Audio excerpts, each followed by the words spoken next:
So yes, thank you everyone for coming today, and welcome to 1 Year Later, Gender and Anti-Asian Racism, a really wonderful panel that we're so excited to share with you today.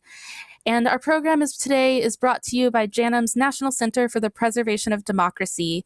And the center's programming examines the rights, freedoms, and enduring fragility of American democracy. We know that democracy is shaped by people and experience, with dialogue and participation essential to transform attitudes, influence, culture, and promote an inclusive democracy. These conversations have never been more urgent or timely, as our historical social frameworks are examined, challenged, and debated on a daily basis. And this program is made possible through a generous contribution from madevisible.org, which I'll put in the chat as well. And so now I would like to invite JANM's Chief Curator, Karen Ishizuka, who will take it away from here and begin this wonderful conversation. So Karen? Thanks, Joy. It's great to be here. And thanks for joining us. We know that after over a year of social distancing, there is an abundance of webinars now. And you could also be binging on Netflix. So, we really appreciate your choosing to be with us this evening. As Joy mentioned, a year ago, we hosted a program on the rise of anti-Asian violence. And it was soon after the murder of George Floyd, which was soon after the murders of Ahmaud Arbery and Breonna Taylor. And since that time, unfortunately, there have been so many more fatal acts of racist hate. And then the mass shooting in Atlanta just this past March just really highlighted the double jeopardy of gender and anti-Asian violence. So this evening, we're really coming together to talk about what can and must be done to stop the brutality against AAPI women. And we do this with the understanding that this broad umbrella of AAPI women, includes women who also hold other marginalized identities, including, but not limited to, trans women, sex workers, low-income and poor women, elders, and Muslim women. So what have we learned this past year? What do we still need to learn? And what action do we need to take moving forward? So this evening, we're really honored to be in community with three amazing women warriors. Cynthia Choi is the co-executive director of Chinese from Affirmative Action, CAA, which was one of the first Asian American civil rights organization in the country, founded in 1969.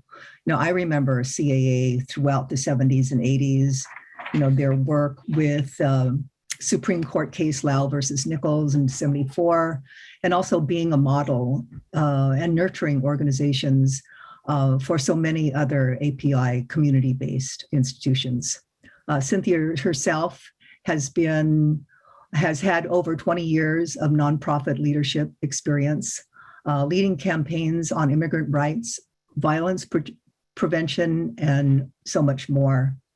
In 2020, Cynthia and her team at CAA joined the Asian Pacific Policy and Planning Council, APCON, and the San Francisco State University in co-founding Stop AAPI Hate, a coalition that addresses anti-Asian racism and xenophobia amidst the pandemic.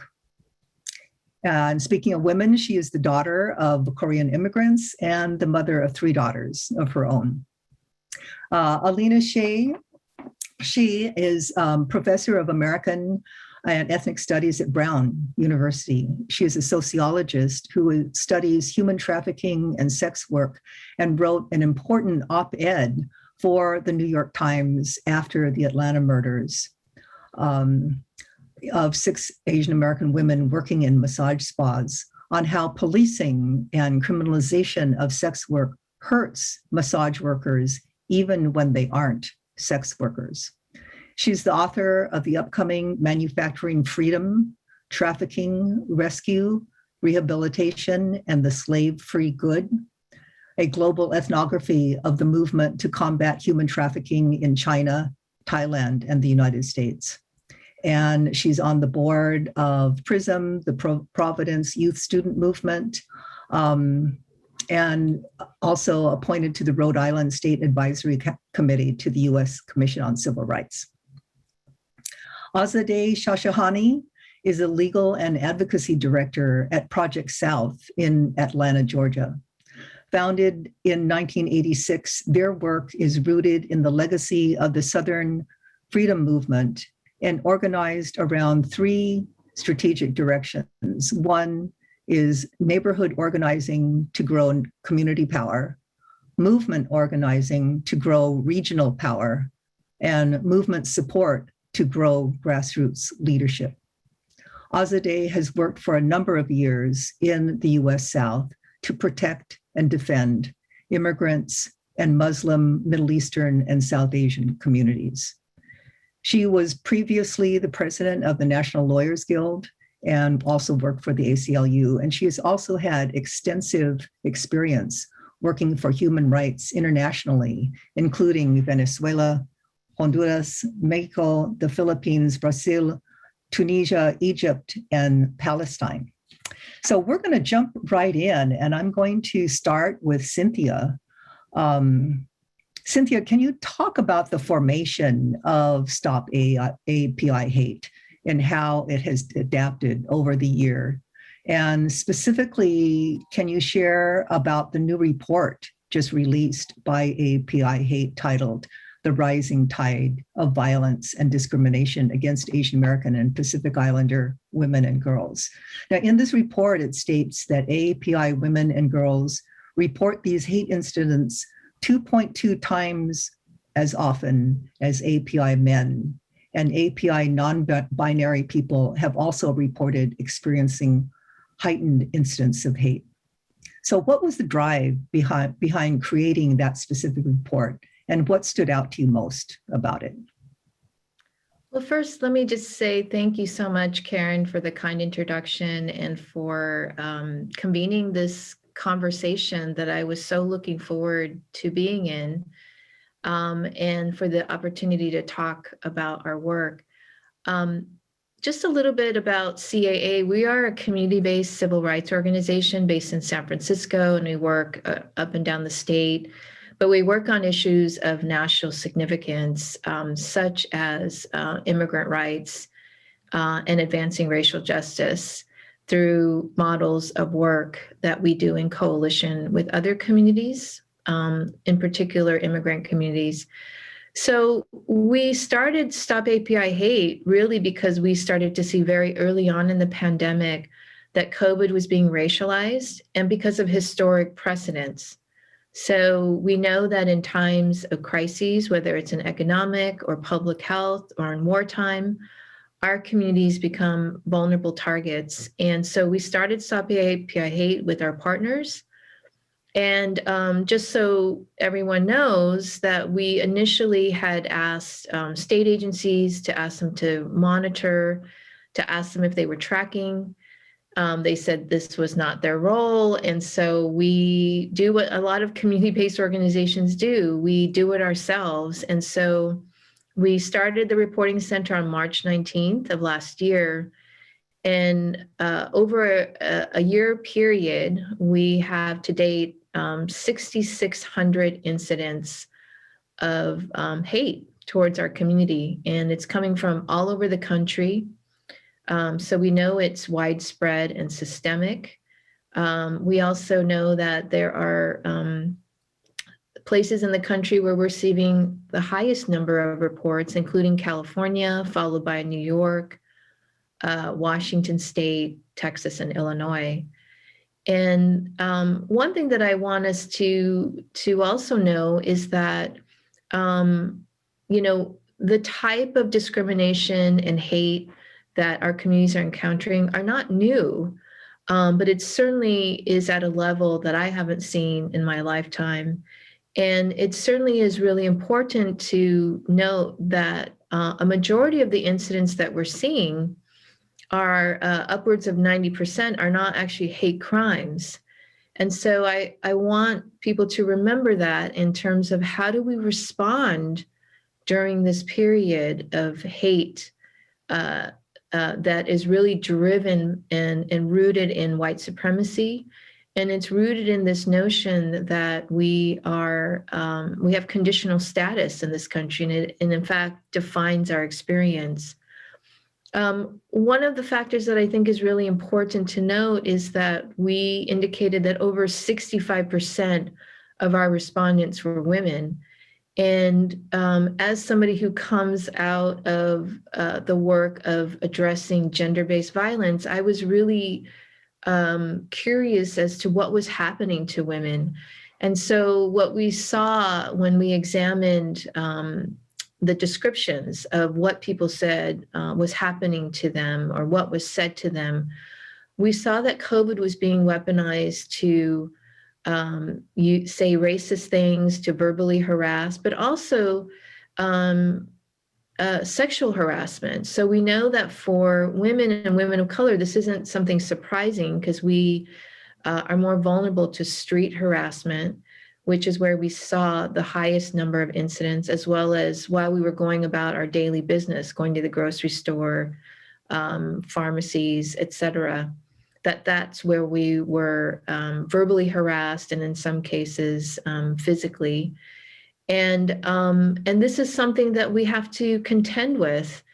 It is very striking to note that what happened in the Atlanta area shooting, the fact that there is a through line in terms of the stereotypes that exist of Asian women, as a result of militarization, as a result of the ways in which we've been fetishized, have been objectified, and the fact that the shooter had viewed Asian women to be eliminated, a temptation to be eliminated. So I think this is really something that really compelled us to write this report in partnership with NAPOF, so that we can call out the fact that these have been longstanding issues that Asian women experience, and that we have to recognize that trans women, sex workers, and low wage or essential workers are particularly vulnerable and have been during this period.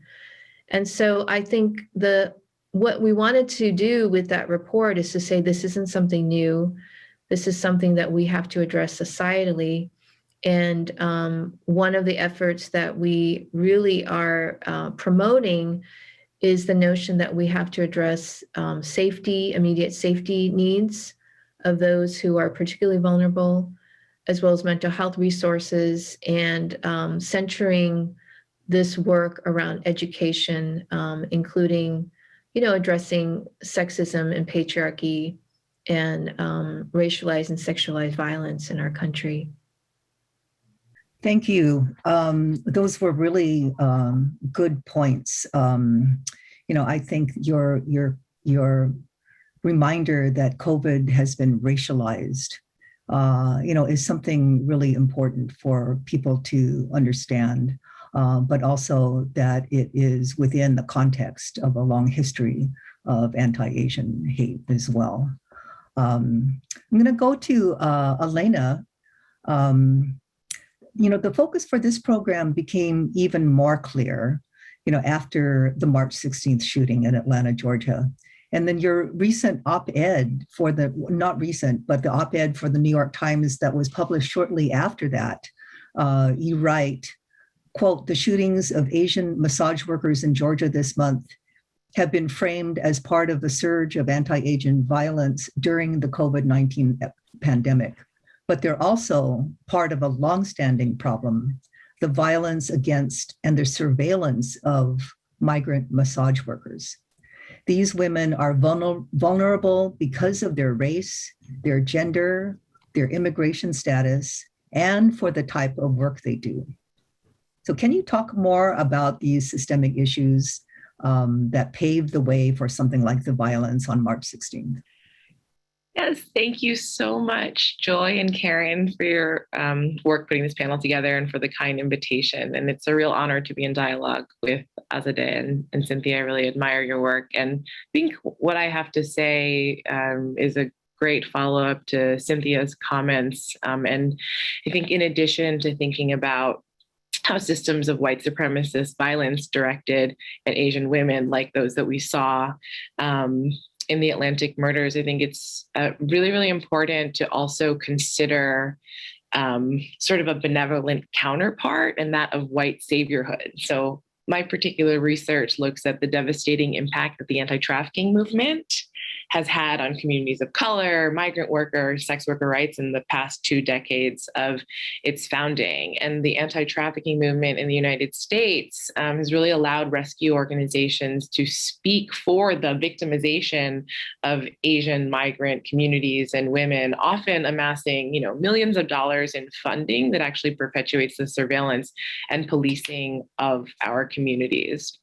So in the past decade, Asian massage work has now become synonymous with human trafficking. And this is not accidental, and it is not even true in many instances, but it's been an active target and campaign of anti-trafficking organizations who have arranged entire campaigns around shutting down what they call illicit massage businesses. And this is a new category, IMBs, of work that was introduced by the mega American NGO, the Polaris Project, who actually removed their web pages on their work on illicit massage businesses the day after the massage murders in Atlanta, because nearly all of these anti-trafficking interventions have called for the heightened surveillance and policing of massage businesses. And this has resulted in hundreds of crackdowns and raids around the country in the past few years. But it's often at the hands of police officers who conduct such raids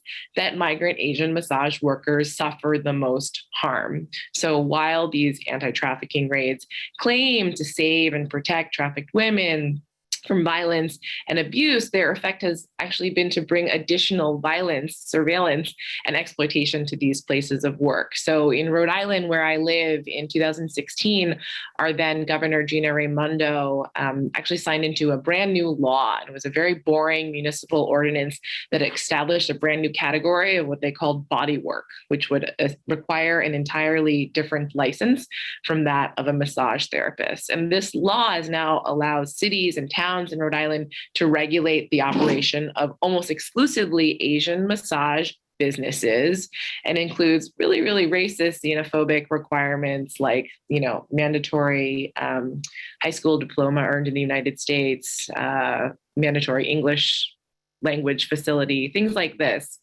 And this law sought to target Asian massage businesses in particular, following what was called Operation Rubdown, beginning in 2003, as early in 2003, which has shut down over 60 different Asian massage businesses in our state. So underlying all of this, like the threats of mass violence, is also just a deep layer of economic precarity that exists for low-wage migrant worker communities working in the service sector. And it's almost, I think the trafficking angle really obscures the different kinds of harms that happen. So in December 2019, just before the pandemic, the Pawtucket Police Department and Department of Homeland Security raided 3 massage businesses in Pawtucket and arrested 19 people. And through this licensure law, they didn't actually have to charge anybody with prostitution, but the majority of people were charged with violating a license and in the name of rescuing victims of trafficking.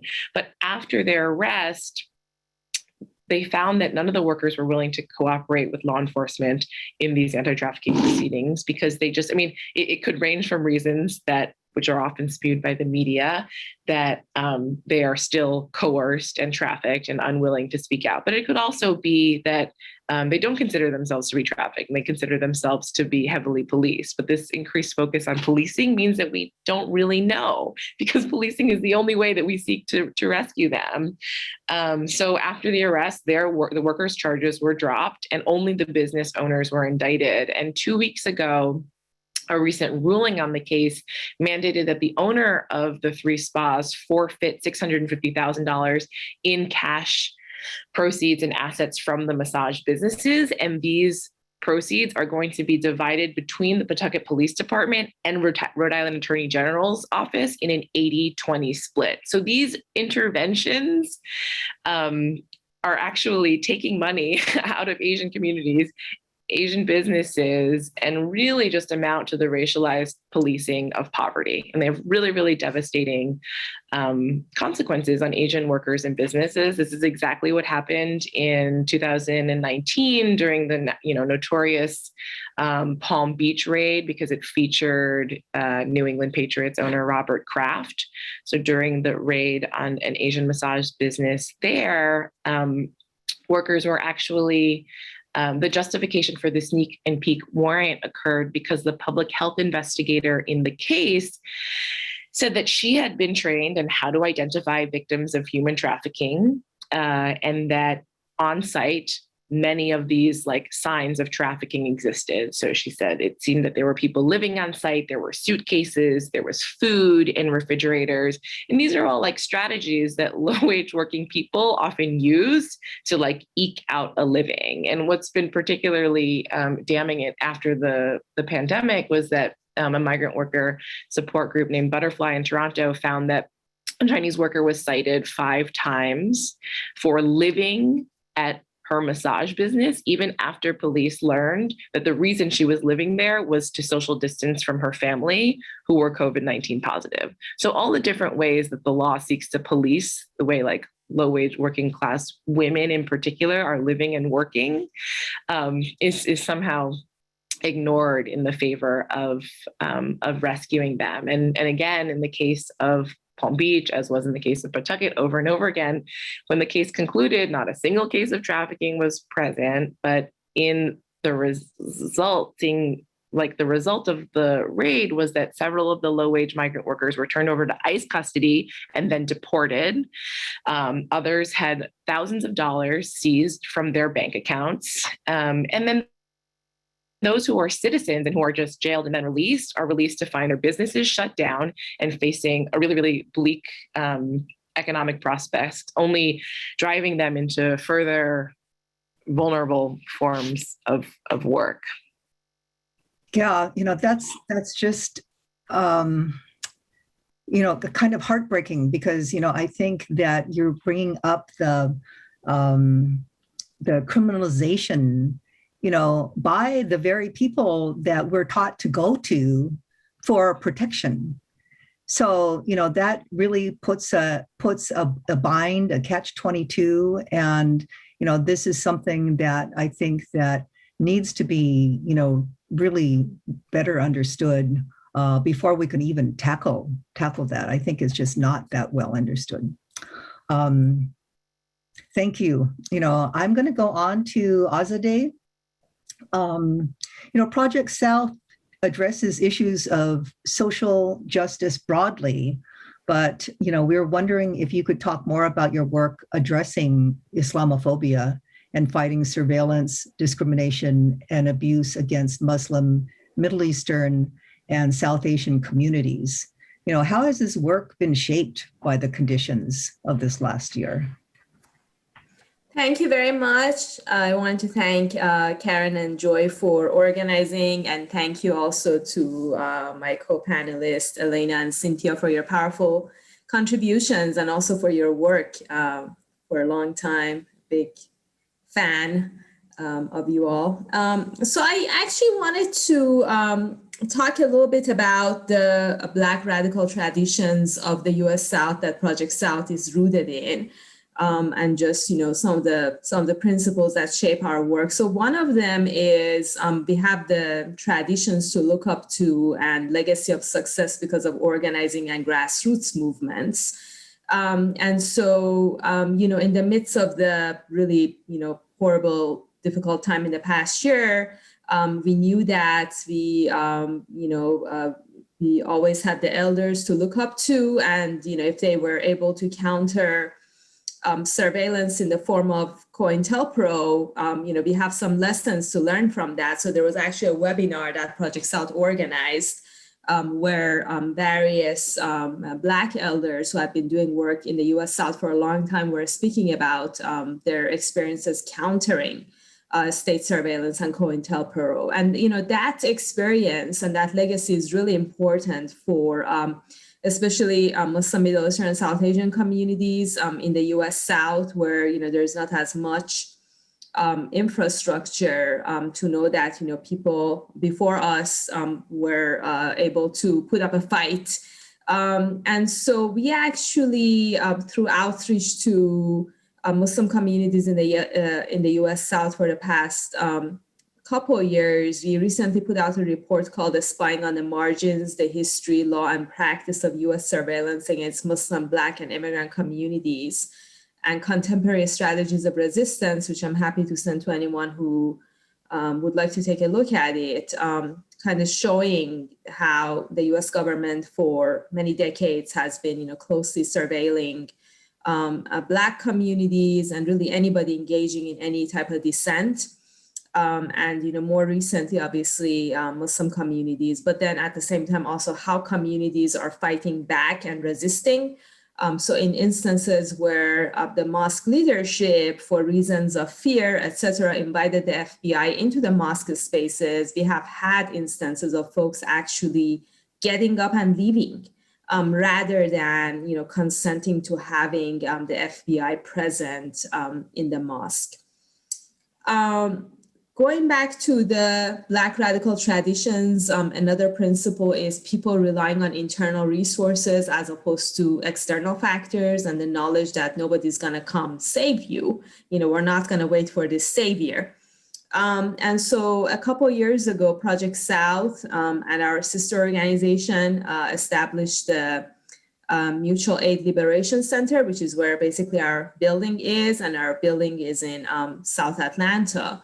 And the idea was to, for us really, each of us have a skill to contribute to each other, whether it's, gardening or legal skills or cooking or whatnot. And we do have a community garden in the back of the building. And so we used to have a lot of programs, a lot of events at the building.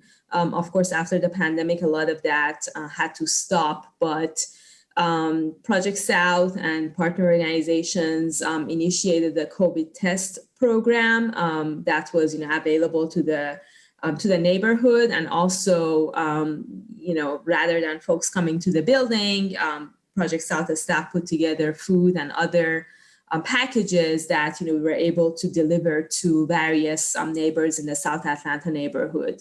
And so, this was obviously not a new thing again, because if we are operating on this legacy of mutual aid. And then another guiding principle of the Black radical traditions, knowing that we're in this for the long haul. And so organizing and building social justice movements is not going to happen overnight. That's been a very helpful principle for me personally to keep in mind, knowing that, the fight for immigrants' rights is just a really, really hard fight in Georgia and across the South. And so, when I got to Georgia back in 2007, one of the first issues that, we had to confront was 287G. Which is a form of really close collaboration, really intensive collaboration and collusion between ICE and local police.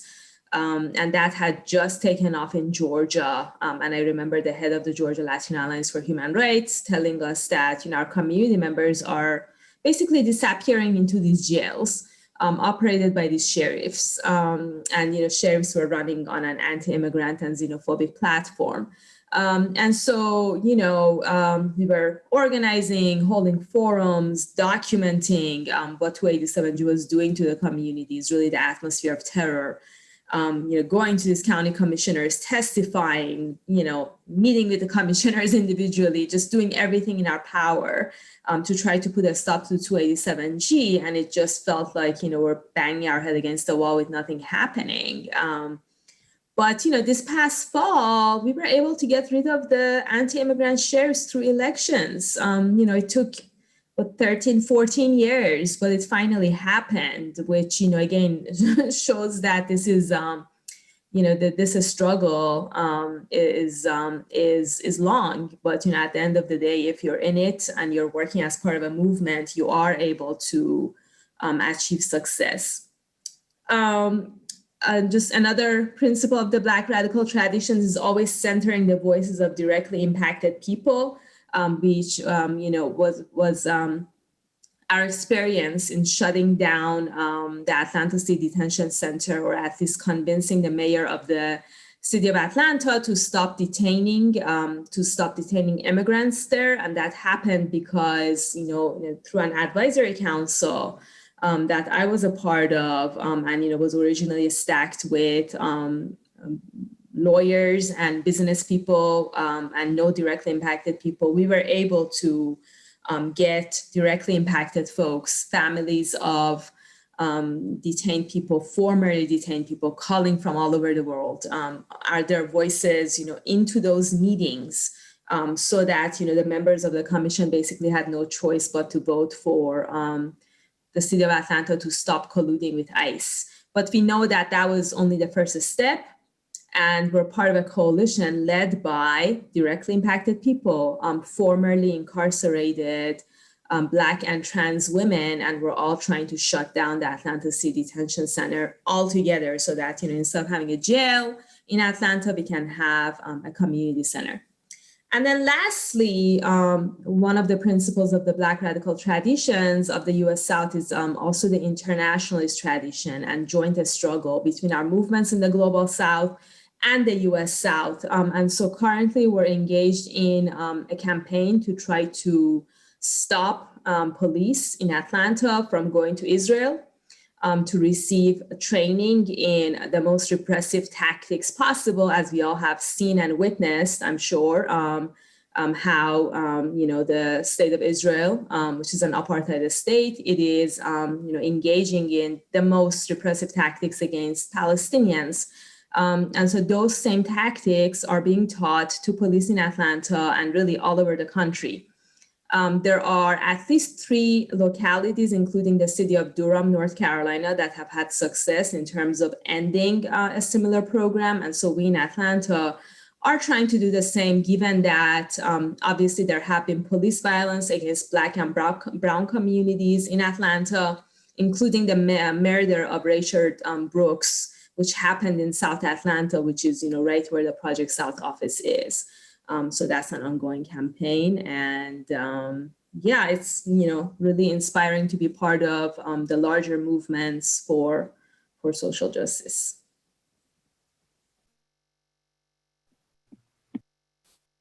Thank you, Azadeh.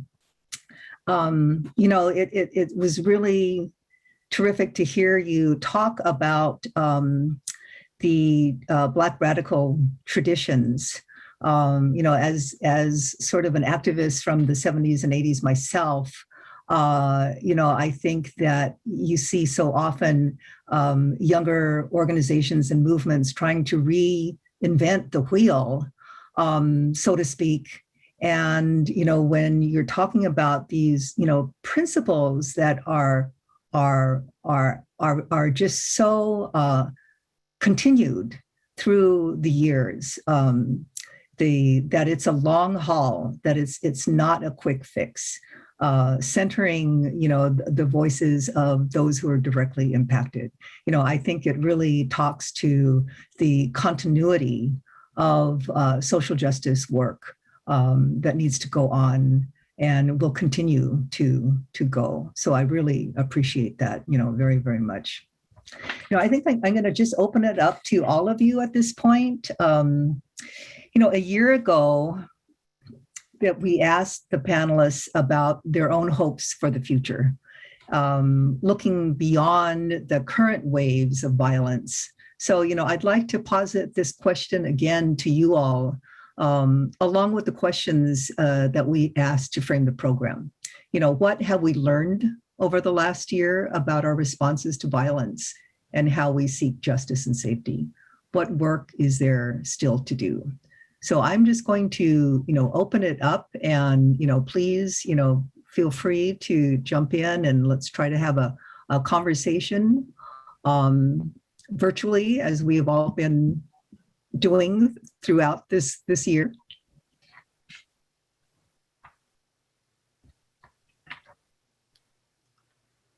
Well, I can start, if I may. So one thing that I want to just acknowledge is that this is an issue that is going to be with us for quite some time. We know recently that there have been efforts to investigate, quote unquote, the source of the virus, and that it could have potentially been an effort to develop a bioweapon against the United States, and whether it was leaked accidentally. So we know that this kind of framing is happening. And so I do see this as being a lasting issue. And so what do we do? What do we do in this time? Because there will be others, right? And so one thing I wanted to just emphasize is that we have to recognize the legitimate fears of our community. And I think the fact that we have elders and other community members who fear leaving their homes. I mean, this is a major violation of our basic human rights. And we have to recognize that we have an issue with violence, societal violence, gender-based violence. We have the issue of gun violence. And the fact that we as a society have been addicted to carceral approaches, to punishment, to policing as the solution, as a savior to our safety.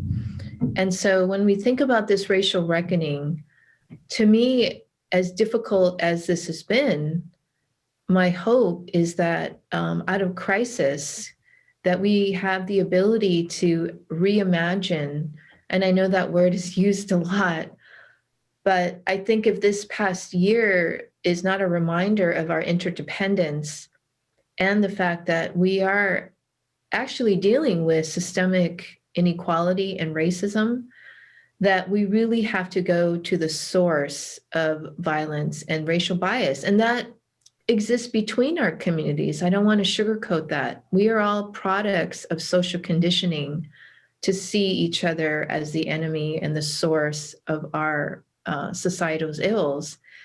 And it just happens to be right now, at this moment, the Asian community.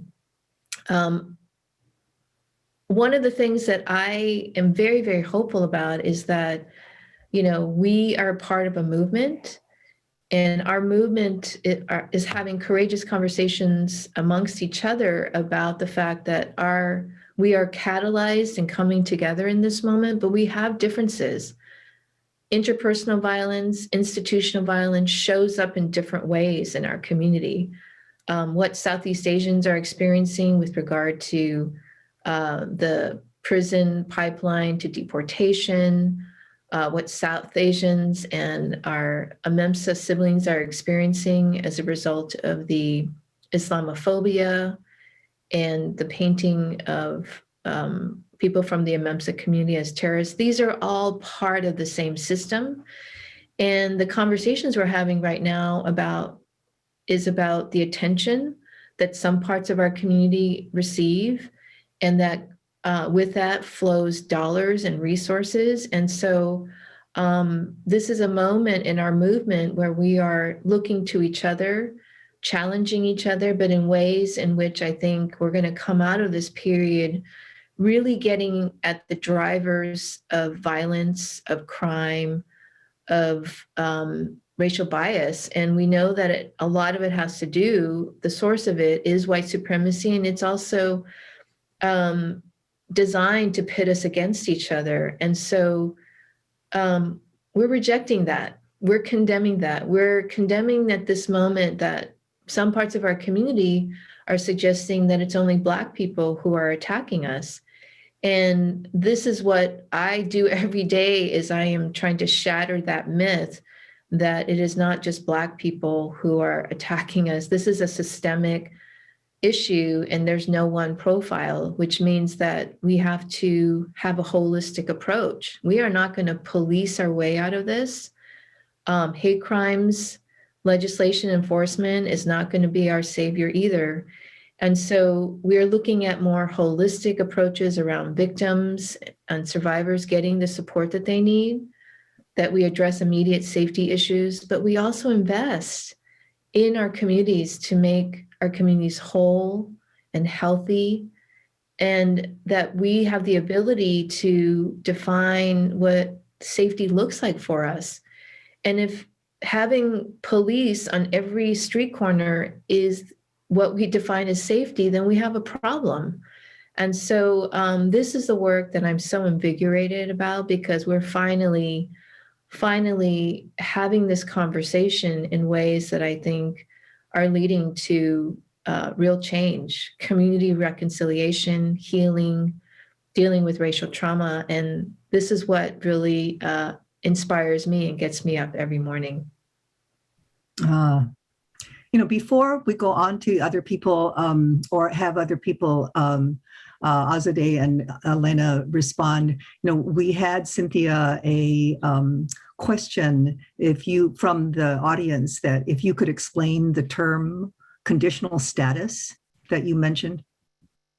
Yeah, thank you for that. I sometimes get caught up in my own jargon. So I appreciate that question so much.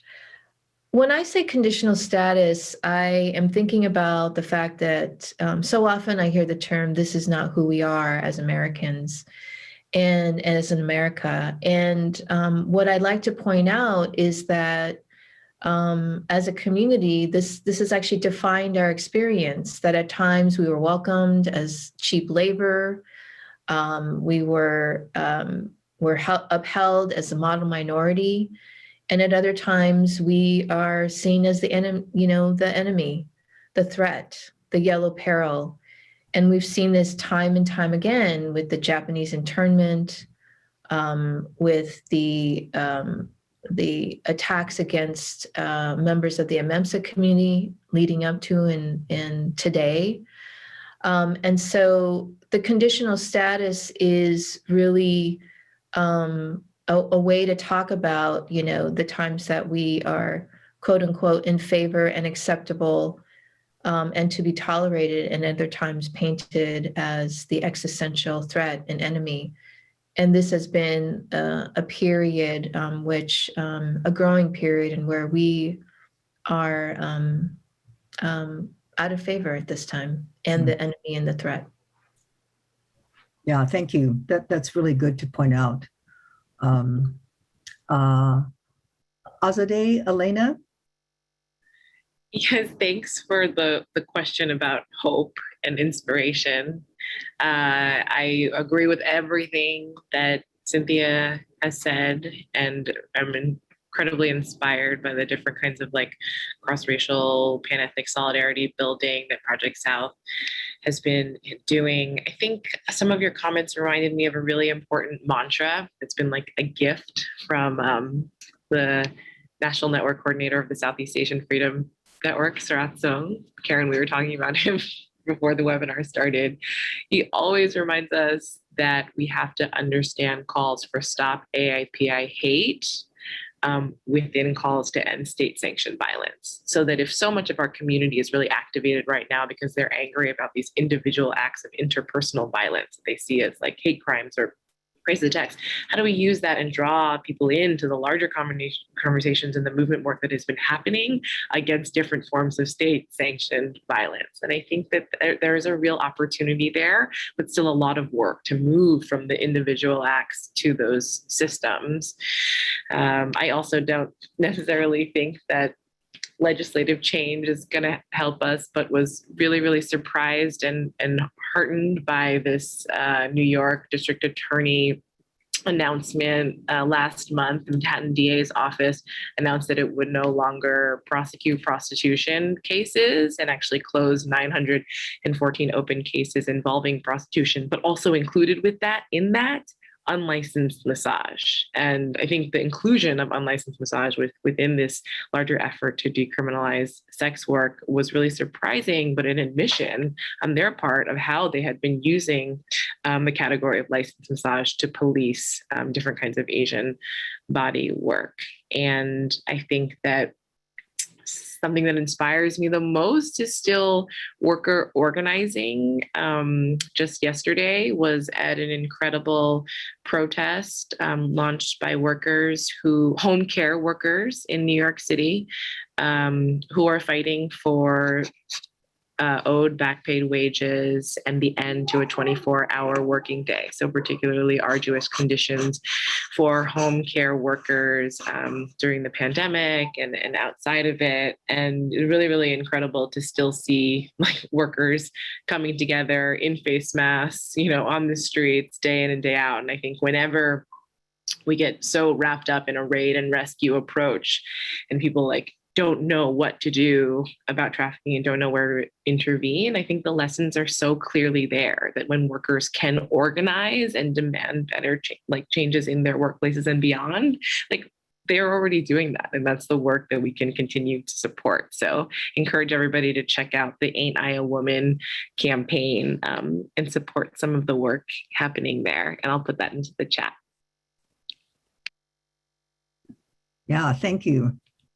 Thank you. Yeah, on the ground work is always important and always needs our support from wherever we are. Azadeh. Yeah, thank you so much. So definitely I agree that, criminalization is not the answer. And, definitely at Project South, we are aiming for abolition. I guess one similar context I can think of is after the New Zealand attacks on a mosque.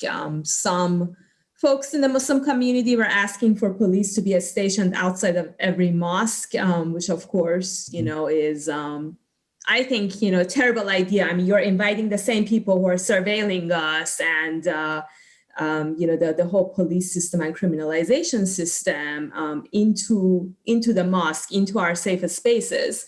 And instead, folks kept reminding the leaders about the various defense mechanisms that some Black mosques have historically put in place that are community-based and not reliant on the police state.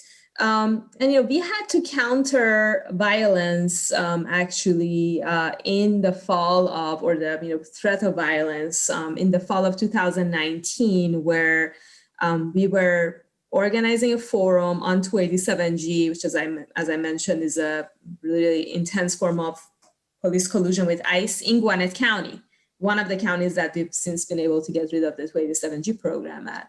And so the panel was organized by Project South and partner organizations at the public library in Gwinnett. And the speakers were all women of color. Majority of us were immigrant women. And so it was brought to our attention that a few days before the panel, an email went out from the Tea Party of Georgia saying that, oh, these people are coming and they want to speak out their mind. And remember that Georgia is an open carry state. And so this is from the leader. And so I'm gonna go there and I'm gonna show up armed, and the rest of you all, should feel free to do the same. And so, we saw the email on Monday. The panel was supposed to happen on Wednesday. And so we had to make a quick decision about what to do. Obviously we're the organizers for the event, we are responsible for people's safety. So it's like, okay, well, should we cancel?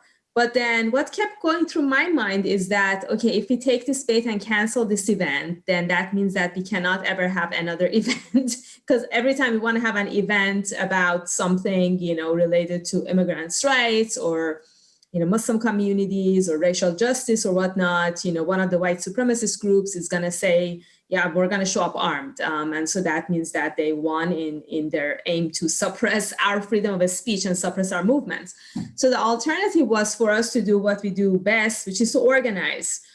So, we quickly formed our kind of, community-based defense, mechanisms. And, we did not want to call the cops. Of course, the library, it was hosted there. So they called the police. But we, as partner organizations who hosted the events, we relied on community members to kind of, stand guard, to provide safety to us. And we also called on folks to show up early. So the program was going to start at 6. We're like, everybody, show up at 4 so that we fill up the room.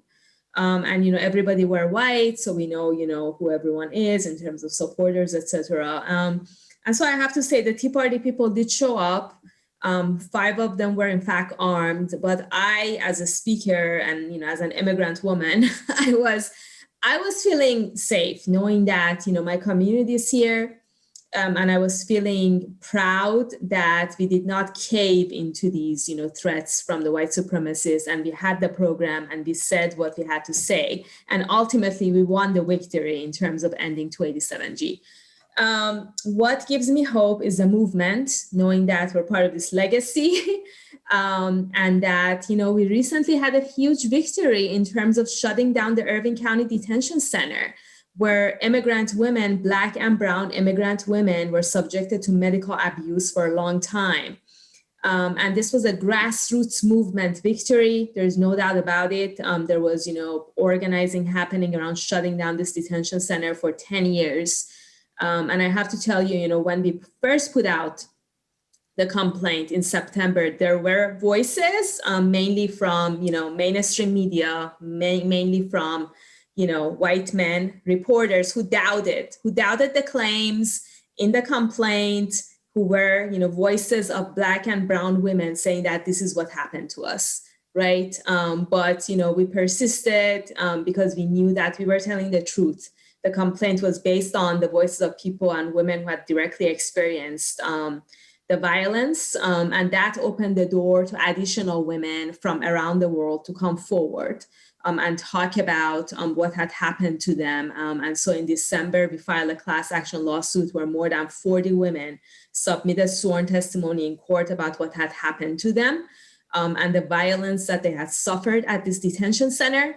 And ultimately, I'm proud to say that a couple of weeks ago, we learned that ICE had, or the Department of Homeland Security had instructed ICE that they need to go ahead and shut down Irving because it had become too much of an international embarrassment for them. Wow, that's amazing. That's terrific. I think we all need to focus in on these victories, as well.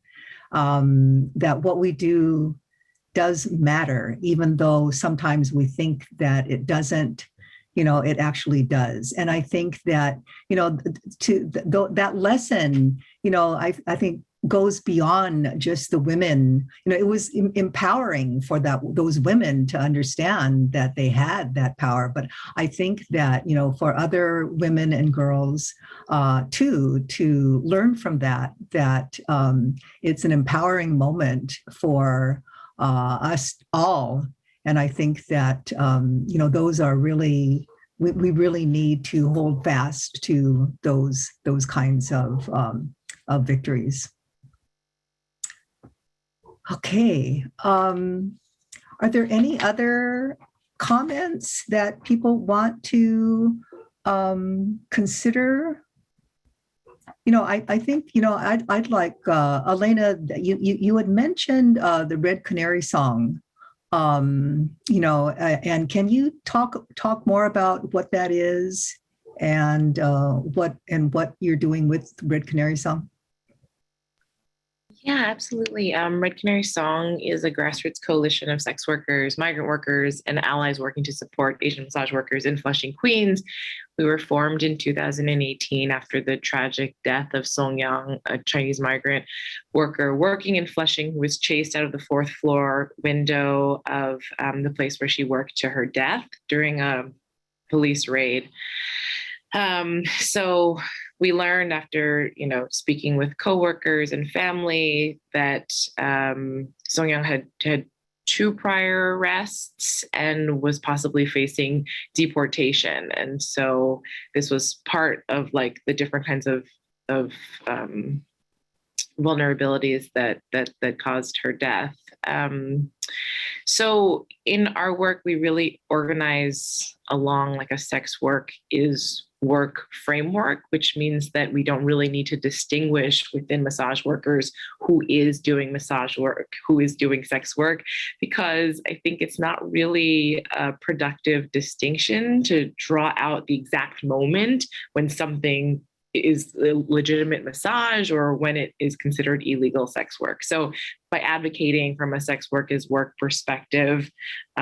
We ground our work in worker organizing, hoping to like elevate working conditions across the whole industry. So to enable people to report violence or theft that occurs at the workplace, which currently they don't feel comfortable doing because their work is so heavily scrutinized. So that kind of approach is really, really distinct from the raid and rescue approach, which attempts to like find a couple of bad apples and then like eliminate them. And I think the worker organizing approach really seeks to change conditions and enable workers to like find different things that they want to advocate across the board. And so one of the campaigns that we might look towards in the future is pushing back against two new legislations that are slotted for the New York docket that actually are turning the ability to penalize unlicensed massage over to landlords. Like it's giving landlords the ability to like do the work of policing. And so I think these new threats of how policing has been dispatched to civilians and vigilantes in different ways is very, very, very scary, but is one of the more hopeful ways of doing that has been working with massage workers and you know, seeing what they want.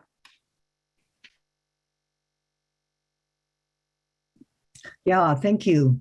I think Joy put up links to the Red Canary song and also to the Butterfly in Toronto that was mentioned earlier. And then Azadeh put up the link to where you can find out more about the complaint that the Project South filed about the Irwin County Detention Center. And then maybe, Joy, you can also put up a link to Elena's New York Times op-ed. That would be great. And I see Elena doing women's work here. Oh my gosh.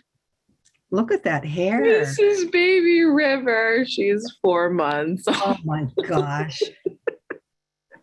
Okay, here we go. See, there's our future right here. Terrific. Oh my gosh. So, Cynthia, too, with CAA, can you talk about the work CAA does and has continued to do, and then also how this relates to this topic, how the CAA work relates to the topic? Yeah, sure, Karen. So we've been around for over 50 years, and a core component that I like to highlight is our organization was founded by students and activists and social workers who were really inspired by the Black Civil Rights Movement. And so our work really engages in practices around peaceful protest, civic engagement, and ensuring that those who are most impacted can speak for themselves. And so that has been our guiding principle, in addition to the fact that we do this work always in coalition. And when we advance causes, pass policies, effectively engage community members, it doesn't just benefit the Asian community, it really does have an impact. And some examples that I wanted to lift up that really relates to the topic today is the fact that here in San Francisco, we were part in an effort to ensure that non-citizen parents would be able to vote in school board elections. And it makes sense, right? Their children attend the schools.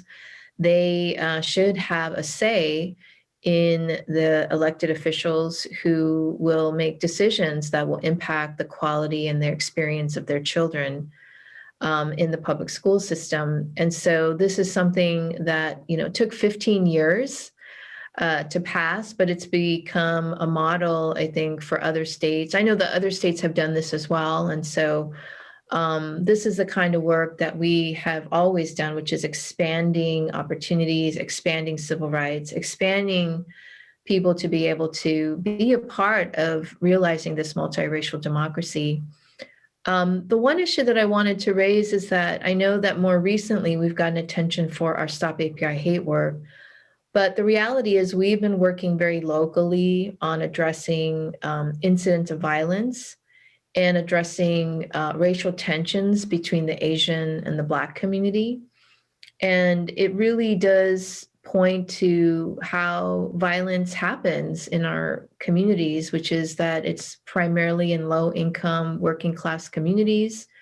You have dynamics like established communities living and going to school and working with more newer immigrant communities. And you see that racial bias exists, right, in our communities. And so you see racial resentment, you see the fact that when communities are not getting their basic needs met, that and you see the drivers around violence and crime really being, about poverty and lack of opportunities. And certainly COVID really exacerbated that situation, including those with mental illness, severe mental illness. And so we are also very much a part of a local coalition here in San Francisco of community-based organizations who were tired of showing up at press conferences every time someone was hurt or killed. And the fact that the city had not made investments, in particular, we had victims and survivors not getting resources and information that they were entitled to in the language that they understood. And the fact that we needed to have much more investments on interventions and preventative measures, as well as supporting the long-term work around community building and healing. This is incredibly important work to do. We cannot work on issues of equity if we see each other as the enemy and the threat. And so that racial healing, the cross-community solidarity work is vital. And this is very much the work that we're doing locally. So, we're not a reporting center. We're actually folks who are trying to do this work on the ground and meeting the needs of our community while also making sure that whatever we put forward doesn't endanger, other communities.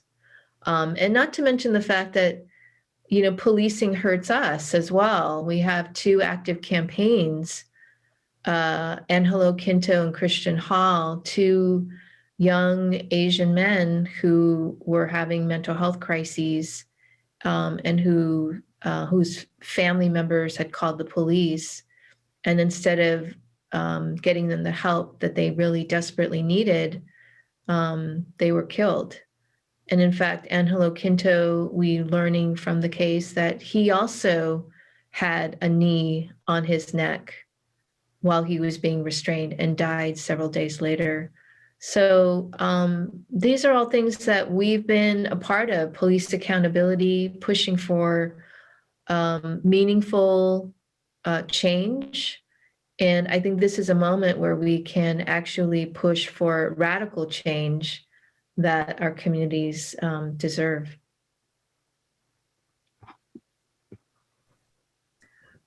Thank you, Cynthia.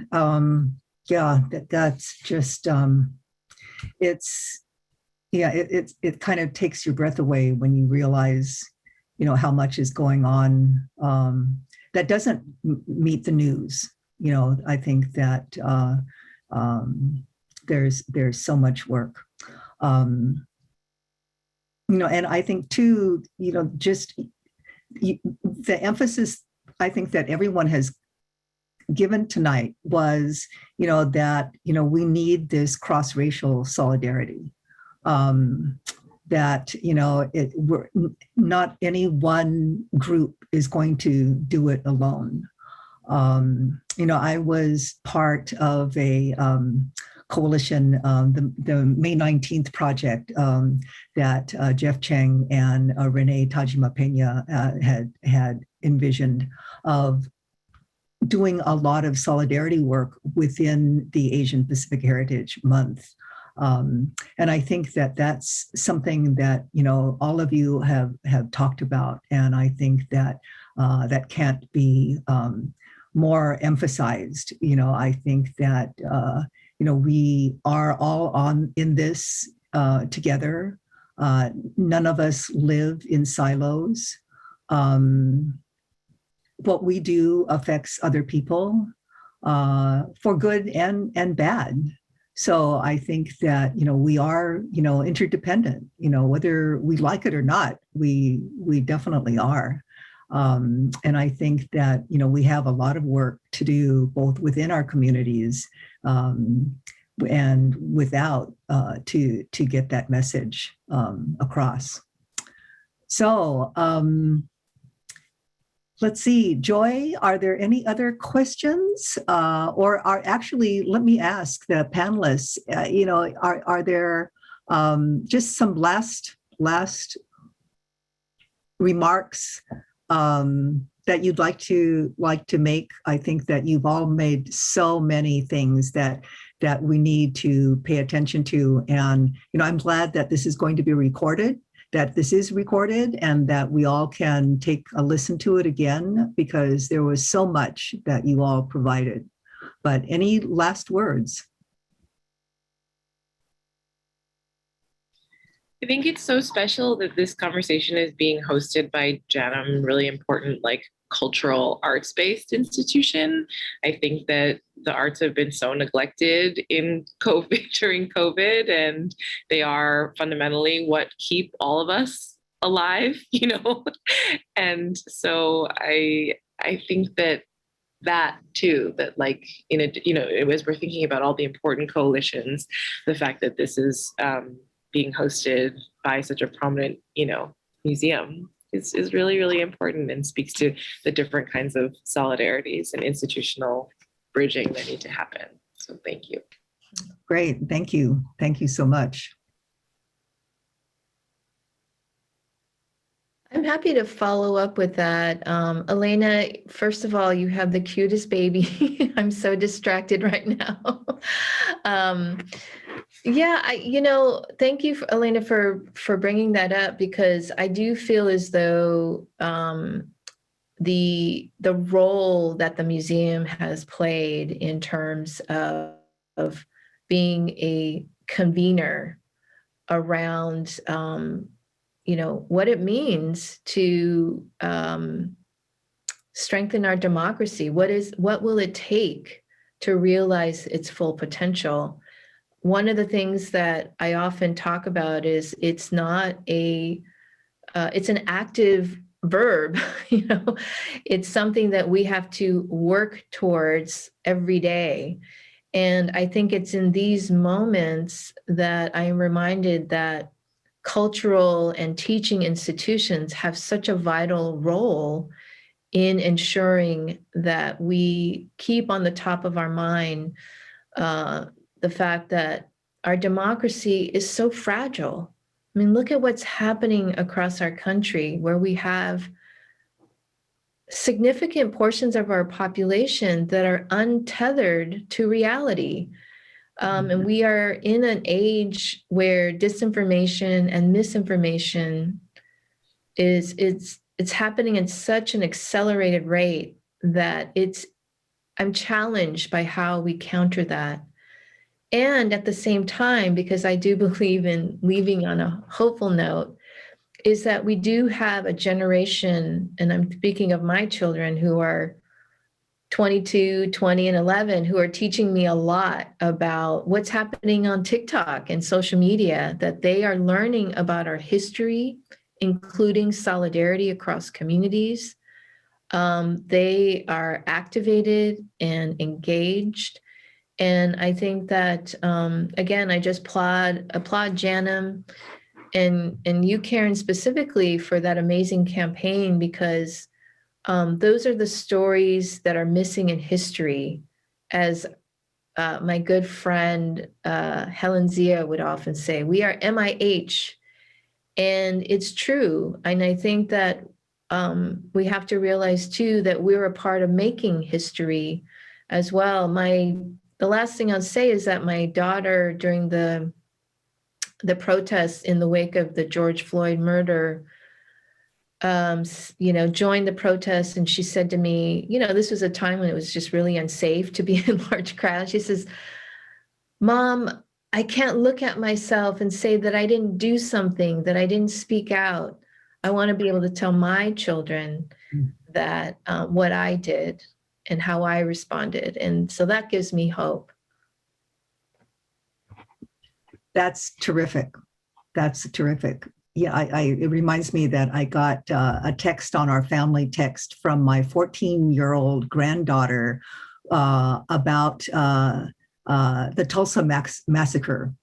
So I thought, wow, that's terrific. She's teaching all of us. Azadeh. Yeah, thank you all so much. I think one thought that, has been going through my head for the past few months is my fear of complacency of, after the elections, obviously it's been a very exhausting time, the Trump administration and all the daily attacks that we all had to confront, given the white supremacists, in charge. And so also, those of us in, like Georgia and different parts of the South also had to confront attacks from the state and, local officials. So perhaps, it could be expected that folks would be maybe taking a little step back and being like, okay, well, at least we don't have to be on the defensive the whole time. But abuses are ongoing and, human rights violations are ongoing. And, we draw strength from the victories while acknowledging that the work is ongoing. So, we shut down Irvin, but women are now being transferred to the Stewart Detention Center in Georgia, which is a deadly place where 8 people have died in the past 4 years. And, 4 during the pandemic. And there have been suicides there. And so, the first death actually in immigration detention during the Biden administration happened at a Stewart. And, all the members of Congress who were for, good reason speaking out about the violations at Irvin and trying to hold the Trump administration accountable, I didn't see any of them speaking about this death at Stewart that happened during the Biden administration. And it's, that is the kind of thing that is really of concern. And, I do hope that, folks continue to stay engaged. Regardless of who's in office and what party they belong to, these violations and these abuses are ongoing, and we cannot afford ever to just, take a back seat and thinking that, those folks in office are gonna do the right thing if we don't actually do the work of holding them accountable. Yeah, very good. Very good reminder. I think that goes with the concept of democracy being so fragile, that it is we the people who have to hold our elected officials' feet to the fire. So yeah, thank you for that. And speaking of which, I think that I wanted to mention also that this is brought to you by JANM, but also by JANM's National Center for the Preservation of Democracy. And we had instituted that quite a few years ago. And this is part of the new programming that we're doing to really reinvigorate that aspect of JANM's mission, and that this project, this series that Joy has curated is really very vital to that. So I see that Joy had put in the chat that last year's program is also available, and Russell Jung, who was Cynthia's counterpart with the Asian Stop AAPI Hate, he was one of the panelists, as well as Robin Toma here in LA and Renee Tajima Pena. So it's interesting. It would be interesting to see what has changed, and then also horrifying to see what has not changed, from a year. So, as we discussed that, there's so many webinars now, and, on this topic, but rightly so. It is something that we all need to really pay attention to. And so I'm going to thank you all. Just personally, this has just been, just personally, just really gratifying. And also turn it back to Joy to close it out. Thank you so much. And thank you once again to all of you. I hope that everyone at home is joining me in thanking you in a round of applause. Yeah, just also very, very helpful and hopeful to me to hear this conversation today. And I'm grateful for this space that y'all have created. So with that, we're going to close out the call today. I want to thank everyone who is here, who joined us in the audience. I'm going to leave the call open for about another minute or so. I'll play some slides out so that folks can gather resources from the links in the chat. And then we hope to see you next time and hope that you continue to support all of our amazing panelists' work and continue to get involved and join us. So thank you so much, and we'll see you all next time. Take care.